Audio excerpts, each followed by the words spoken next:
Hi folks, Tim again here at High-End Cheap Tech. Now, today's subject is not about saving any money, it's about a little common sense. We've seen a lot of reviews, like here's one on the OnePlus 6. Great phone, it is, no doubt, and it's actually relatively inexpensive. I guess I'd throw this in the cheap tech category, even though it's been saturated all over the web. Not the point of this video. The point of this video is, how big can cell phones go? Have we reached the point of stagnation on size? What are they going to have to do to make our smartphones better? Because bigger isn't necessarily better. Let's face it, the average American, or European probably, they have a shirt pocket, which is probably the only safe place to carry your phone. You have keys, coins, and other stuff in your front pockets, and you don't want to put it in your back pocket because you're going to sit on it. So the only place is a shirt pocket or in your hand. You want to carry it everywhere, or do you want to stick it in a backpack? Well, now you got to stop, unzip it, and go fetch your phone. That doesn't make it very damn convenient, does it? No. So, we're going to cut away here, and then we'll get back to the rest of the video. I'm just going to give you a quick progression of how we got to where we are now with smartphones. And then we'll go back to this video. Now, the video you're about to watch I shot a while ago. We're just sticking it in here. We'll see how it works, and then we'll come back. There's going to be a little hiss on it. The sound was recorded separately using Windows 10 sound recorder, so there's some hiss and it's not as loud. Sorry, I can't do anything about that. Turn the volume up, you'll be able to hear what I'm talking about, but you'll get the gist anyway. So, be right back and see you then. Okay, so the first phone that we really consider cell phones were the little flip phones. You look like Captain Kirk. You could flip it open, maybe even take a picture. It lasted for days. You could drop it in your pocket and not even know it was there. Didn't worry about scratches, dents, or dings. Then came the little bar phones. Color displays. They're great phones. There's people who still use these things. Nokia, Ericsson, all kinds of them. They also invented the term pocket dialing, and then came the iPhone. Touch display, rotatable display, it was so cool. And of course, then we had the Androids that copied, and then they all got bigger, and now we're at like the Samsung Galaxy S10 Plus. It's huge. Made the bezels and the vertical or the horizontal narrower, but they're still stick out of your pocket. And that reminds me when somebody asked me about 3 years ago about my ME572 while I was sitting in a restaurant. They asked if that was a phone. As you can see, it was very thin and light. Might have been the best tablet I ever owned, but I looked at the guy and said, what kind of idiot would carry a 7-inch? So, you see what I'm talking about. They just keep getting bigger. And actually, that little blurb about me being in a restaurant, I was sitting there and literally somebody walked up, and that ME572, by the way, was the greatest tablet for the price. Best bang for the buck I've ever owned. 7-inch tablet, 1920 by 1200 display. Fantastic. Quick, fast, lasted all day. Hook it to a Bluetooth keyboard. Oh, like my Logitech K427, which I use for everything.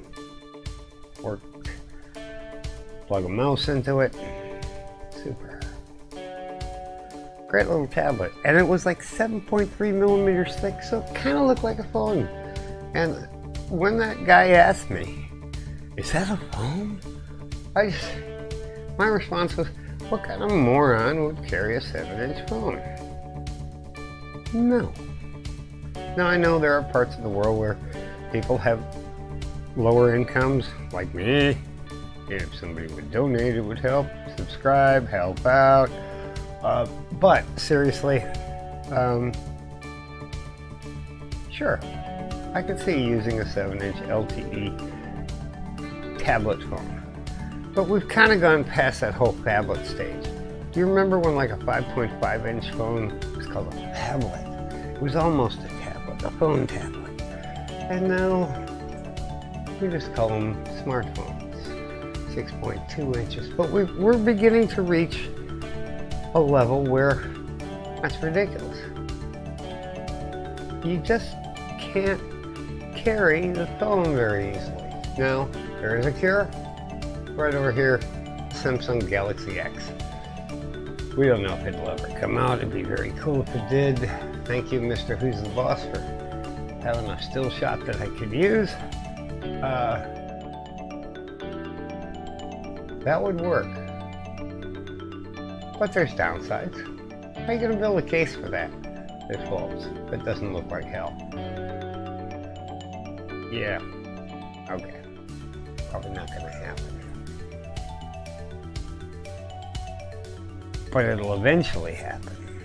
Eventually they'll become so thin that there is no need for a case because there is no framework. It's just going to be a thin piece of film and the case will be the frame. That's coming. But still, with your average pocket being about 4 inches to 4.5 inches tall on a shirt, do you really want a phone sticking up and hitting you in the chin while you're carrying it? No.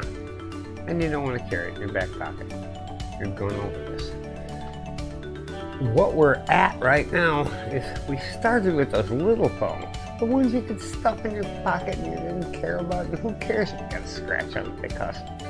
You know, in today's world, you can still get a flip phone. My boss uses one. And for what he does, being almost 70 years old, he is not ever going to learn to use a smartphone. He just won't. And it's hard to carry. In fact, they last forever. But where we're going, yeah, the old phone receiver. Remember those? Yeah.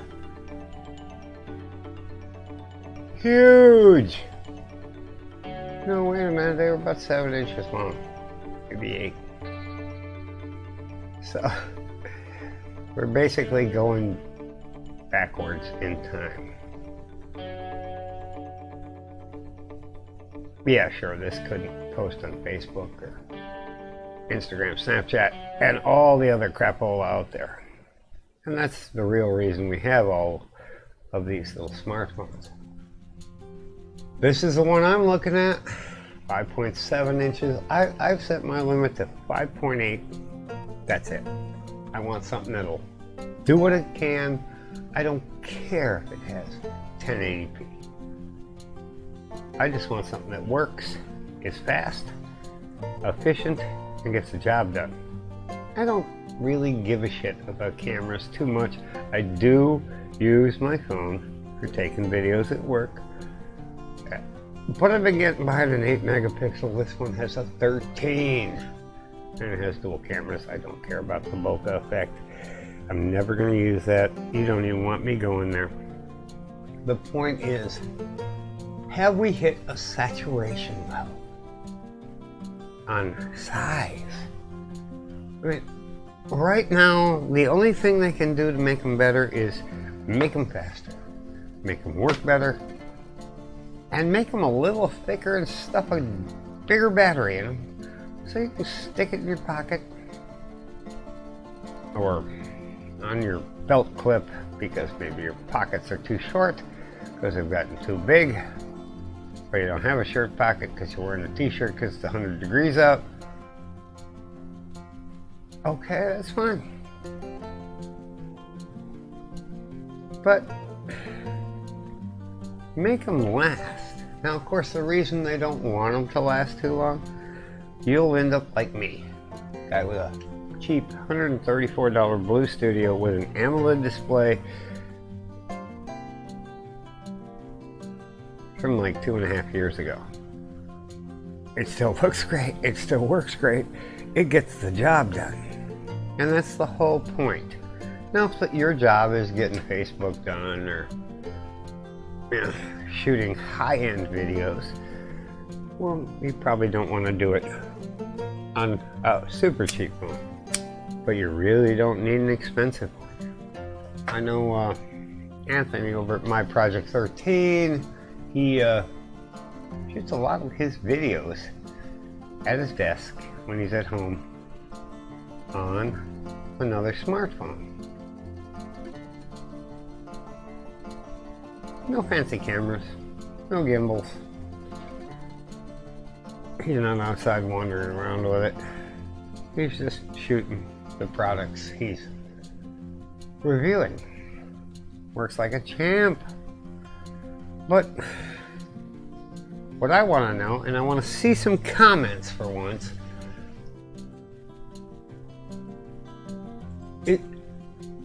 does it scare you we're going to this? And do you really think we'll ever get to this in a functional manner? Maybe, maybe not. But how to protect it? What we have to do, in my opinion, is get away from pretty, get away from the small bezels. I realize the small bezels have allowed us to have larger phones that really aren't that much larger. This is a 6.2 inch phone. It's diagonal, folks. You know, they stuck with the old TV way of doing things, from corner to corner, not vertically. But I think we've topped out on size. There are a few Chinese phone manufacturers out there. You'll see some reviews on some of the newer phones. Look on GearBest, look on Banggood. You'll see phones that are huge. But they also come with huge batteries, supposedly. You'd have to look back at my previous video about why do the Chinese manufacturers lie to us, because a lot of times their claim of a 6,500 milliamp battery certainly ain't true. And that's about all I have for today. My point was, what's too big? So we're gonna go with that and say thanks for watching. Make sure you link, or I always say that, make sure you like and subscribe. Check out tabletserver.com. It'll be linked in the description below. Anyone who's little still frames I've used, like TechlineHD, who is one of the reviewers I trust, or Mrwhosetheboss, I will link both of their channels in the video below, and any music credits, etc. All our videos end up pasted into a post with a little more descriptive wording than you're going to get in here. That's it. We're done. Thanks for watching. See you tomorrow.